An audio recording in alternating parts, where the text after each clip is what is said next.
ஆக்சுவலா இந்த கண்ட்ரியை பொறுத்த வரைக்கும் டிரைவிங் லைசென்ஸ் எடுக்கிறது ரொம்ப கஷ்டம். இன்னும் லைசென்ஸ் எடுக்கலையே. அண்ணன் ரெக்கார்டை உடைக்கிற முயற்சி. வாட் ஸ்டார் மவனே, உன்னை இனிமே அடிக்க வேணாம்னு முடிவு பண்ணிட்டேன்.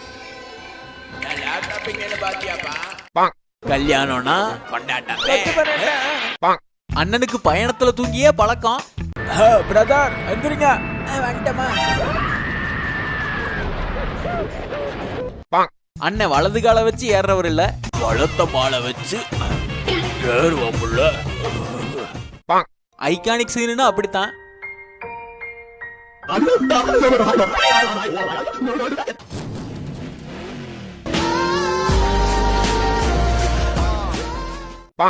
இந்த வீடியோவோடய முடிச்சுக்கலாம். இந்த வீடியோ உங்களுக்கு கண்டிப்பா பிடிச்சிருக்கும் நான் நம்புறேன். பிடிச்சிருந்தா மறக்காம அந்த லைக் பண்ண தட்டி விடுங்க. வீடியோல என்ன பிடிச்சதுங்கிறத கமெண்ட் பாக்ஸ்ல கொட்டி விடுங்க.